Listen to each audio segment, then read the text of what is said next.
Hello मेरे बड़े प्यारे बच्चों। तो आज हम लोग बिल्कुल ही एक नए चैप्टर के साथ चैप्टर 4 बहुत दिनों से सोच रहा था कि आके चैप्टर करवा दूं, but because of some of the other reason कभी आता था, कभी फिर लाइट नहीं होती थी, कई बार मेरा प्यारा आईएपी बोर्ड खराब हो जाता था। खराब नहीं मतलब यहाँ पे इलेक्ट्रिसिटी प्रॉब्लम हो जाती थी, तो ये सारी चीजें थी, वो कई सारी चीजें साथ बार साथ जो चल रही थी, उससे क्या होता था कि आप लोगों का डिस्ट्रप्शन हुआ। But I assure you right now, I'm not assuring 100%, but now you will be getting a regular video on a daily basis, one video or the another video. You will getting a video of either political science, history, class 11th, 10th, everything you will be getting clear, and everything you will be getting on a one single page. जैसे हम पहले back to back कर रहे थे, अब हम same उसी track पर आ रहे हैं और उसको बैक टू बैक करेंगे। तो चैप्टर 4 जो हमारा स्टार्ट हो रहा है, चैप्टर 4 का नाम है thinkers, belief and believe. Although मैंने इसके दो शॉर्ट वीडियोस डाले हैं। एक वीडियो में मैं आपको जर्नलिज्म के बारे में बता रहा हूं और एक वीडियो में शायद मैं स्तूपा को एक्सप्लेन कर रहा हूं। इसमें हम उसको और डिटेल में पढ़ेंगे, बट क्या क्या चैप्टर का नाम है, क्यों ये चैप्टर का नाम ऐसे पढ़ा और इसमें हम क्या क्या चीजें पढ़ने वाले हैं, इन सभी चीजों को हम क्या करेंगे, इसमें डिस्कस करेंगे। So chapter name is thinkers, belief and believe. Why we are talking about thinkers? सबसे पहली बात, जब हिंदुइज्म आया हमारे देश में, आया क्या, हिंदुइज्म जब हमारे देश में था तो उससे पहले हिंदुइज्म जो था, उसके बाद हिंदुइज्म आने के बाद कई सारे अलग अलग थॉट्स आने लगे, कई सारे विचार आने लगे। ब्राह्मणिकल जो ट्रेडिशन था, उस ट्रेडिशन को कई सारे लोग क्वेश्चन करने लगे। इवन कई सारे लोग ये जो यज्ञ होते हैं उनके क्वेश्चन करने लगे। कई सारे लोग जो एनिमल्स किलिंग होती है सैक्रिफाइसेस के नाम पे, उनको क्या करने लगे, क्वेश्चन करने लगे। तो जब ये पहली प्रथाओं को जब ये लोगों ने क्वेश्चन करना स्टार्ट किया तो एक नए तरह की सोच उभर के आई, और उन सोचने वाले लोगों को हम क्या बोलते हैं, थिंकर्स। क्या बोलते हैं उसमें, थिंकर्स। अब थिंकर्स दो तीन टाइप के लोग होते हैं। एक जो नॉर्मली चलते चलते कुछ बात बोलते, एक किसी बारे में बहुत गहरी सी बात बोले, ठीक है। तो थिंकर्स में हम यहाँ पे जर्नलिज्म के बारे में बात करेंगे, ठीक है, बुद्धिज्म के बारे में बात करेंगे, ये सब चीजें हम देखेंगे, और भी बहुत सारे सेक्ट्स है उसके बारे में भी हम इसमें बात करने वाले हैं। Now why this another word known as belief. अब ये थिंकर्स जो हमें थॉट्स देंगे, विचार देंगे, तो कहीं ना कहीं कई सारे लोग इनसे प्रभावित भी होंगे। जब इनसे कई सारे लोग प्रभावित होंगे तो अल्टीमेटली उसका क्या इफेक्ट मिलेगा, लोग इनके ऊपर बिलीव करने लगेंगे। क्या करने लगेंगे, बिलीव। और उस बिलीफ को वो इतना स्ट्रॉन्ग कर लेंगे कि उसके इतना एडमेंट हो जाएंगे उस चीज के लिए कि वो कुछ भी कर गुजरने के लिए तैयार हो जाएंगे। और उस बिलीफ को वो इतना स्ट्रॉन्ग करेंगे कि उसको फाउंडेशन स्टेज बनाएंगे, प्रॉपर एक इमारत सी खड़ी कर देंगे। That we called as a building. इमारत का मतलब ये नहीं एक स्ट्रक्चर खड़ा कर, नहीं, वो जो सोच है, वो जो नई तरह के आइडियाज हैं, उन आइडियाज को इतना स्ट्रॉन्ग बना लेंगे कि वो कोई भी आके उन आइडियाज को शेक ना कर पाए। That's why the chapter name is thinkers, belief and building. A journey through India philosophical revolution and enduring the monuments Sanchi. तो इसमें हम बहुत सारे मॉन्यूमेंट्स के बारे में पढ़ेंगे। सांची में स्तूपा है, अमरावती में स्तूपा है, क्या कंडीशंस है उन स्तूपास की, इन सब चीजों के बारे में क्या करेंगे, हम लोग डिस्कस करेंगे बहुत ही ज्यादा डिटेल में। So this chapter is all about the chapter number 4 of ancient India. Book काफी तीन है ना, पार्ट 1, 2, 3। तो पार्ट 1 का ये जो बिल्कुल लास्ट चैप्टर है, chapter number 4, that what we are talking about thinkers, belief and believe. आप कई सारे कई सारे बच्चों के स्कूल्स में क्या हो रहा होगा, इस टाइम पे समर वेकेशन स्टार्ट हो चुकी होगी, ऑलमोस्ट हमारे में भी हो रखी है, ठीक है। तो वो जो समर वेकेशन के बाद जैसे आएंगे उनका टेस्ट होने स्टार्ट होगा।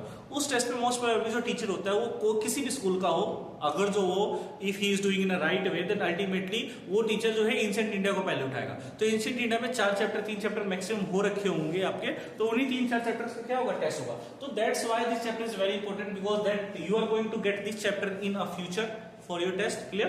तो उसी के लिए आपको इस चैप्टर को और ज्यादा डिटेल में पढ़ना है। So let's start the chapter now. अब इस चैप्टर की शुरुआत में जब देखोगे तो सबसे पहले एक स्तूपा की बात हुई है, सांची वाले स्तूपा। किसकी, कौन से स्तूपा की बात हुई है, सांची स्तूपा। सांची में एक स्तूपा पाया गया, दैट वी उसको हम सांची स्तूपा बोलते हैं। स्तूपा क्या था, स्तूपा एक इस टाइप का आर्किटेक्चर है। यह आर्किटेक्चर बेसिकली बहुत ही ज्यादा सैक्रेड है। क्या है बेटा, सैक्रेड। सैक्रेड का मतलब क्या होता है, पवित्र होता है। और ये कहां पे पाया गया, भोपाल में। कहां पे पाया गया बेटा, भोपाल में पाया गया। तो जितने भी इंग्लिश पर्सन थे, चाहे अलेक्जेंडर कनिंघम हो गए, कई सारे लोग क्या हो गए जो इसके आसपास रहने वाले इन लोगों को समझ में नहीं आया कि चीज बनाई किसने जाती। कई सारे इंस्क्रिप्शंस को देखा इन्होंने, कई सारे, तो इनको समझ में आया कि ये चीज जो है बहुत ही ज्यादा सैक्रेड है। और जब डिसाइफर करना स्टार्ट कर दिया कि क्यों यहाँ पे अलग अलग टाइप के एनिमल्स को बनाए गए हैं, ये माउंट शेप का क्या अर्थ है, इसको हम क्या बोलते हैं, तो इन सब चीजों को जब वो लोग क्वेश्चन करने लगे, जितने भी हमारे आर्कियोलॉजिस्ट थे, तब उनको समझ में आया ये कोई ऐसी स्ट्रक्चर नहीं बनाया क्या, ये बहुत ही ज्यादा रिलीजियस स्ट्रक्चर है। कैसा स्ट्रक्चर है बेटा? रिलीजियस स्ट्रक्चर है। तो सांची का स्तूपा जो भोपाल में है उसके बारे में हम लोगों ने देखा। एंड बेसिकली जब उन्होंने इसको डिस्कवर किया तब उन्होंने पाया, अलेक्जेंडर कनिंघम ने पाया कि जो इंडिया जो है वो ये चीज जो है ये दर्शा रहा है कि वी आर 1000 ईयर्स बैक की कहानी को बता रही है। ठीक है, तो it means, it clearly states कि एंशिएंट इंडिया बहुत ही पुराना था जब इसको मिला। ठीक है, और जैसे ही जितने भी इंस्क्रिप्शंस वगैरह पढ़े उन्होंने, तो उसी से रिलेटेड क्या हुआ, फिर ये लोग और ज्यादा डिसाइफर करने लगे। अब सैक्रिफाइसेस वर्सेस सीकर्स, इसमें क्या है डिबेट। अब सैक्रिफाइसेस क्या होते हैं? सैक्रिफाइसेस को हम हिंदी में क्या बोलते हैं? बलि। क्या बोलते हैं बेटा? बलि की जो प्रथा है, जैसे कि अलग अलग कल्चर में अलग अलग टाइप की बलि दी जाती है। हिंदुओं में भी बलि दी जाती है, मुसलमानों में बलि दी जाती है, अलग अलग रिलीजन में अलग अलग टाइप की बलि है। तो उसके बीच में क्या डिबेट है? तो सैक्रिफाइसर ट्रेडिशन का कहने का मतलब जो हिंदू ट्रेडिशन है वो क्या कहता है, और जो नए तरह के क्वेश्चंस है, जो नए थिंकर्स आए, उन्होंने जो नई तरह की सोच को लेकर आए और जो नए बिलीफ था उन्होंने क्या क्वेश्चन किया। तो बेसिकली जो नए क्वेश्चन थे, जो नए थिंकर्स थे, उन्होंने जो पुराने बिलीफ थे उनको क्या किया, क्वेश्चन किया। क्या किया उन्होंने? क्वेश्चन किया। तो उसी से क्या हो गया, एक नए टाइप के थॉट्स का जो है उजागर हुआ। तो सबसे पहले क्वेश्चन आया, जो अथॉरिटी है क्या वो सच में ऋग्वेद है या कुछ और है? इन्होंने क्या क्वेश्चन किया कि यहाँ पे अथॉरिटी क्या है हमारी? ऋग्वेद। इन्होंने बोला नहीं, अथॉरिटी ऋग्वेद नहीं है, क्या है? उपनिषद। क्या है बेटा? उपनिषद है। ठीक है, फिर उन्होंने कहा कि जो अथॉरिटी है इसमें, जो ऋग्वेद है, इसमें बहुत सारी चीजों को बताया कि सैक्रिफाइस, राजसूय यज्ञ होगा, अश्वमेध यज्ञ होगा। ठीक है, और ये सब यज्ञ कौन करवाएगा? ब्राह्मण करवाएंगे। कौन करवाएंगे बेटा? ब्राह्मण करवाएंगे। तो ये बेसिकली एक टाइप की, एक क्लास की हेजेमनी को शो करता है कि ये जो यज्ञ जो करना है, पहली बात तो कंपल्सन है, आपको करना ही पड़ेगा। और यज्ञ को कौन करवाएगा? ब्राह्मण ही करवा सकते हैं। नए जो क्वेश्चन, जो नए थिंकर्स, उन्होंने बोला कि क्यों भाई हम यज्ञ क्यों करवाएंगे, हमें तो नहीं करवाना है, क्यों जरूरत है ब्राह्मण की यज्ञ करवाने के लिए? क्या यज्ञ करवाना इतना ही जरूरी है? क्या कहीं पे लिखा हुआ ये तो ब्राह्मण से लिखा है, ब्राह्मण से लिख देंगे, जो लिखेंगे हम मान जाएंगे। इन्होंने बोला let's have a debate. Debate करने के लिए जगह पे गए जिसको बोलते हैं क्या? कुटाग्रशाला। क्या बोलते हैं इनको? कुटाग्रशाला। कुटाग्रशाला एक प्लेस है जहां पे 64 अलग अलग जो सेक्ट्स थे, सेक्ट्स का मतलब जो अलग अलग पंथ थे, जो अलग अलग धर्मों को, विचारों को मारने वाले लोग थे, वो सब इकट्ठे हुए। वहां पे उन्होंने डिबेट किया क्या सही है क्या गलत है। देखो, आप कभी भी किसी भी चीज को लेकर, अगर जो मान लो आपका फ्रेंड कुछ और बोल रहा है, आप कुछ और बोल रहे हो, कोई थर्ड पर्सन कुछ और बोल रहा है किसी टॉपिक के ऊपर, तो it's better to have a debate. जब हम किसी भी चीज के ऊपर डिबेट करते हैं तो हम उसके प्रोस को जानते हैं, कॉन्स को जानते हैं, और हम उसमें क्या और ज्यादा बेटर तरीके से चीजों को एनालाइज कर पाते हैं। तो इन्होंने क्या किया, जो न्यू क्वेश्चन था, उन्होंने क्या किया, 64 ट्रैवलर्स जो अलग अलग सेक्ट्स थे, उन्होंने एक जगह थी कुटाग्रशाला, वहां पे क्या करना स्टार्ट कर दिया? डिबेट करना स्टार्ट कर दिया। अब इनका गोल क्या था? जो सैक्रिफाइसेस करवाते थे, इनका गोल क्या था? इनका गोल ये था कि जो डाइटी है हमारे, जो भगवान है, लाइक अग्नि भगवान, इंद्र, अग्निदेव, इंद्रदेव, सोमदेव, इन सबको अगर जो हम क्या करेंगे, बलि चढ़ाएंगे, तो ये हमारे लिए क्या लेके आएंगे बेटा? ये हमारे लिए वेल्थ लेके आएंगे। वेल्थ किसके फॉर्म में? कैटल के फॉर्म में, सन के फॉर्म में, हेल्थ के फॉर्म में। इनके लिए वेल्थ क्या था? या तो बेटा हो मेरे घर में, या मेरे घर में बहुत ज्यादा जानवर हो। ऋग्वेदिक के टाइम में किसकी इंपॉर्टेंस थी? जानवर की इंपॉर्टेंस थी। ठीक है, या हमारी हेल्थ जो है बहुत ही ज्यादा अच्छा हो। ये इनका गोल था। किसका? सैक्रिफाइस। दैट इज हिंदुइज्म में जो ये ब्राह्मणिकल टेक्स्ट जो पहले के जमाने में चलता आ रहा था, ये उनका गोल था। तो सेकंड है, जो नया क्वेश्चन है, इनका गोल क्या था? इन्होंने कहा कि हम हर चीज को क्वेश्चन करेंगे। क्या करेंगे हम लोग? हर चीज को। क्या अल्टीमेट रियलिटी है? क्या एग्जैक्टली में क्या रियलिटी ये है कि सैक्रिफाइस करना है? क्या रियलिटी ये है कि हम लोग सच में, क्या हम लोग साइकिल ऑफ बर्थ और रीबर्थ वालों को फॉलो करते हैं या नहीं फॉलो करते? ठीक है, क्या आजीविका सेक्ट है? क्या हम लोग मेटेरियलिस्टिक है? कैसे हम लोग? तो इन सब चीजों को क्या करते हैं हम लोग? बहुत ही ज्यादा डिबेट करके पता करेंगे कि क्या सच में पुनर्जन्म होता है या नहीं होता, क्या सच में बलि देने से क्या सच में हमारा भला होगा या नहीं होगा। इन सब चीजों को क्या करते हैं हम लोग? डिबेट करेंगे। तो अभी तक हमने देखा कि दो क्वेश्चन थे, एक जो हिंदुइज्म, जो ब्राह्मणिकल ट्रेडिशन ऋग्वेदिक की बात करें, जहाँ पे सैक्रिफाइसेस की बात करी जा रही है, और जो नए तरह के सोच वाले जो क्वेश्चन इन्होंने क्या बोला? ऋग्वेदिक को मानेंगे, इनके लिए अथॉरिटी क्या थी? उपनिषद। ठीक है, इन्होंने बोला अलग अलग टाइप के यज्ञ होगी, और यज्ञ में कौन इंपॉर्टेंट होगा? ब्राह्मण इंपॉर्टेंट होगा। इन्होंने बोला भैया हम नहीं करने जा रहे बिल्कुल भी, हम बिल्कुल भी डिबेट नहीं, हम क्या करेंगे, हम सैक्रिफाइसेस नहीं करेंगे, हम क्या करेंगे, debate. Come let's have a debate, if you are having guts you can question me. तो डिबेट करेंगे एक जगह पे जिसका नाम है कुटाग्र। अब इनका गोल क्या था, इनका गोल क्या था कि जो जितने भगवान है, अग्नि भगवान है, इंद्र भगवान है, इन सबको क्या करना, खुश करना। जब इनको खुश करेंगे यज्ञ करके बलि चढ़ाकर, तो ये हमारे लिए क्या लेके आएंगे, कैटल लेके आएंगे, सन लेके आएंगे, हेल्थ, मतलब बेसिकली वेल्थ का काम है, ठीक है। और इन्होंने जो इनका गोल था कि जो ये अल्टीमेट रियलिटी एक्चुअली में है क्या cycle of birth rebirth reality है, या आत्मा का परमात्मा से मिलन रियलिटी, क्या है रियलिटी, उसके बारे में डिबेट करके क्वेश्चन को आंसर ढूंढने, ठीक है बेटा। नाउ अब भगवान महावीर भी इसमें जो मैंने तुम्हें पहले बताया कि सबसे पहला जो हुआ उसको क्या बोलते हैं, जैनिज्म। क्या बोलते हैं बेटा, जैनिज्म। अब जैनिज्म में अलग अलग टाइप के क्वेश्चंस आने लगे। सबसे पहले देखो 24th गाइड, जैनिज्म में अलग अलग तीर्थंकर्स होते हैं। क्या होते हैं बेटा, तीर्थंकर्स। तीर्थंकर्स कौन होते हैं बेटा, तीर्थंकर्स एक टाइप से टीचर्स होते हैं। कौन होते हैं, टीचर्स मान लो, या प्रीचर्स मान लो, या गाइड मान लो, ठीक है।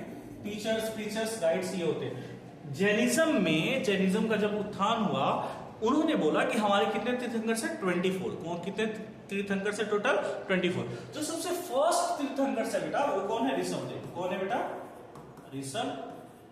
ऋषभनाथ, ठीक है। सबसे फर्स्ट ऋषभनाथ है। और जो 24th तीर्थंकर से वो कौन है, महावीर। कौन है हमारे बेटा, महावीर। तो महावीर इज 24th तीर्थंकर। कौन से नंबर के, 24th तीर्थंकर।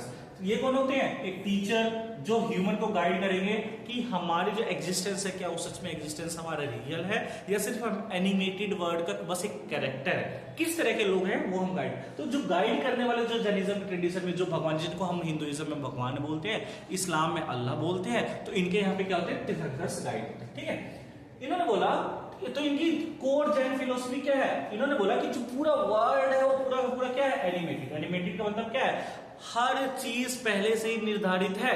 जब हर चीज पहले से निर्धारित है, तो इनका कहना था कि चाहे रॉक हो, चाहे वाटर हो, चाहे स्टोन हो, सबके अंदर क्या है, लाइफ। क्या है बेटा, सबके अंदर लाइफ। इसीलिए जो जैन ट्रेडिशन वाले लोग होते हैं बेटा, ये कभी भी नॉन वायलेंस को सपोर्ट करते हैं। किसको सपोर्ट करते हैं, नॉन वायलेंस। इनका मानना है कि इवन जो हम जो भी खा रहे हैं, पी रहे हैं, हर चीज में क्या है, कोई ना कोई लाइफ है। तो अगर जो हम उनको ज्यादा परेशान करेंगे तो अल्टीमेटली उनकी लाइफ जो है डिस्टर्ब हो जाएगी। That's why they support the idea of non violence. So they support the idea of अहिंसा। किसका आइडिया इन्होंने सपोर्ट किया, अहिंसा का। इन्होंने बोला कि हम लोग क्या करेंगे, जितने भी लिविंग बीइंग है, चाहे पेड़ पौधे, कीड़े मकोड़े क्यों ना हो, हम सब उनको क्या करेंगे, नॉन इंजरी, हम लोग इंजरी उनको नहीं पहुंचाएंगे। अगर जो तुम्हें, इन्होंने ये भी बोला कि अगर जो तुम्हें ये साइकिल ऑफ बर्थ या रिबर्थ, जन्म पूर्ण जन्म अगला जन्म, इन जन्म पूर्ण जन्म अगला जन्म से निकलना है, तो तुम्हें क्या करना पड़ेगा, कर्मा करना पड़ेगा। क्या करना पड़ेगा, कर्मा। अगर जो तुम्हें जन्म पूर्ण जन्म या अगले जन्म से निकलना है, इस साइकिल से निकलना है ना, इस साइकिल से निकलने का एक ही तरीका, तुम अपने कर्म को अच्छे कर लो। जब तुम कर्म को अच्छे कर दोगे तो अल्टीमेटली तुम्हारा जो पूर्ण जन्म वाला कंसेप्ट जो है वो खत्म हो जाएगा। इन्होंने टोटल 5 वोज दिए। वोज का मतलब 5 टाइप के, जैनिज्म में 5 टाइप की टीचिंग्स है। सबसे पहला टीचिंग क्या है, एब्सटेन फ्रॉम किलिंग, किसी को भी मारो मत। दूसरा, चोरी मत करो, कभी भी झूठ मत बोलो। पांचों क्या है, प्रॉपर्टी को पोजेस नहीं करना। आखिरी क्या है, ऑब्जर्व कैलिबेसी। कैलिबेसी का मतलब क्या है, सेलिबेसी का मतलब क्या होता है, ब्रह्मचर्य का पालन करना। किसका पालन करना, ब्रह्मचर्य। इन सभी जो 5 टीचिंग्स है, इन 5 टीचिंग्स में जो एक टीचिंग है दैट इज ऑब्जर्व कैलिबेसी, ये किसने दिया था, भगवान महावीर ने। किसने दिया था बेटा, भगवान महावीर ने। अब देखो, जितने भी कई सारे आपने वीडियोस देखोगे, जो बड़े बड़े अमीर जितने भी जैन कम्युनिटी हमारे, आई थिंक 0.7% पूरे इंडिया की पॉपुलेशन की जैन कम्युनिटी है, उसमें से कई सारे जैन जो होते हैं वो क्या कर देते हैं, अपना सब कुछ त्याग देते हैं, एवरीथिंग दे डोनेट, एंड वो फिर वो लाइफ किसकी जीते हैं, मॉन्क्स वाली लाइफ जीते हैं। कौन सी लाइफ जीते हैं, मॉन्क। तो ये कहां से है कि पोजेसिंग प्रॉपर्टी, हमें प्रॉपर्टी को पोजेस नहीं करना है। और भगवान महावीर ने कौन सा टीचिंग दिया था बेटा, ऑब्जर्व सेलिबेसी, इट मींस ब्रह्मचर्य का पालन करना है, ठीक है। फिर आता है बुद्धिज्म की बारी। अब बुद्धिज्म भी तो सेम टाइम पे डेवलप हुआ था। बुद्धिज्म के फाउंडर कौन थे बेटा, गौतम बुद्ध। कौन थे, गौतम बुद्ध। सिद्धार्थ गौतम नाम था उनका, गौतम बुद्ध। अब इन्होंने बोला कि, उन्होंने तो क्या बोला कि कंप्लीट वर्ल्ड जो है वो एनिमेटेड है। कैसा वर्ल्ड है हमारा, एनिमेटेड। इन्होंने बोला जो वर्ल्ड है वो ट्रांजिएंट है। क्या ऐसा वर्ल्ड है बेटा, ट्रांजिएंट। ट्रांजिएंट का मतलब कॉन्स्टेंटली चेंजिंग। एक जगह रुका ना, वो हर चीज चल रहा है, जैसे कि लाइफ जब बच्चा छोटा होता है फिर वो धीरे धीरे बड़ा होता है, पेड़ भी पहले छोटा होता है फिर धीरे धीरे बड़ा होता है। तो एवरीथिंग ट्रांजिएंट, कोई भी रुका नहीं, स्टेबल नहीं है, हर चीज क्या कर रहा है, मूव ऑन कर रहा है। जब हर चीज मूव ऑन कर रहा है इट मींस क्या है, क्या है, कोई भी चीज मूव ऑन कैसे करेगी, जब उसके अंदर आत्मा होगी, कि उसके अंदर कुछ तो ऐसी एनर्जी है, डिवाइन एनर्जी, जो उसको आगे बढ़ने पे मजबूर कर रही है। ठीक है, तो इन्होंने यही बोला कि जब हर चीज मूव ऑन कर रही है तो जिसका जन्म हुआ है उसकी मृत्यु भी होगी, जो बच्चा है वो कभी बूढ़ा भी होगा, जो जवान है वो कभी मरेगा भी मरेगा।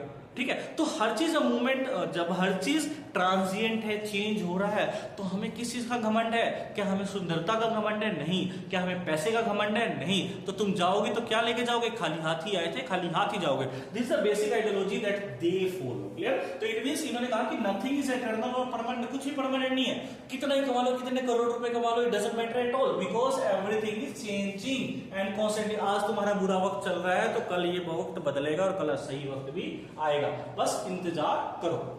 उन्होंने कहा कि जब पूरा वर्ल्ड चेंज हो रहा है तो किसी को दुख भी हो रहा है, किसी को सुख भी हो रहा है। वर्ल्ड चेंज हो रहा है, जब समाज जो है वो बदलता जा रहा है, तो आज तुम्हारे पास दुख है तो कल सुख भी तो आएगा। तो जब दुख है तो उस घड़ी में क्यों रो रहे हो, क्योंकि फ्यूचर में तुम्हारे पास सुख भी आने वाला है। दुख तो तुम्हें तभी महसूस हो रहा है ना जब तुमने कभी सुख को भोगा होगा, तो सुख को भोगने वाले को ही पता होगा कि दुख क्या होता है। ठीक है, तो ये सब इन्होंने बोला जो सोरो है, जो दुख है तुम्हारा, ये इंट्रिंसिक है, क्योंकि हम ह्यूमन बीइंग है तो हमें दुख तो होगा ही होगा, क्योंकि हम ह्यूमन बीइंग है तो हमें सुख की अनुभूति तो होगी। तो ये हमारी part and parcel of life है। जब कोई भी चीज part and parcel of life है तो अल्टीमेटली हम उस चीज के लिए क्यों घबराए और क्यों परेशान।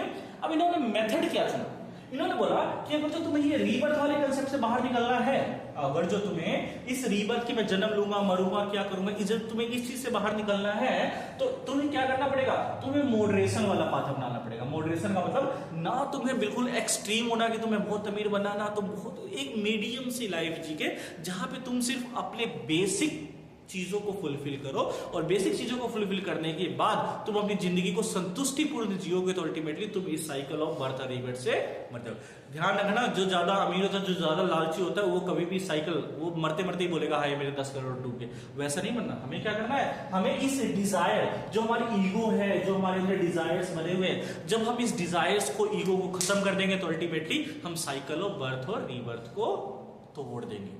हमारे अंदर क्या रहता है, अरे अभी हम तो छोटे हैं, बड़े होके हम ये बनेंगे, मम्मी पापा से प्यार होता है। जब हम खुद मम्मी पापा बनते हैं तो हमें बच्चों से प्यार होने लग जाता है। जब बुजुर्ग होते हैं तो बच्चों की शादी हुई नहीं, तो क्या है, डिजायर्स है।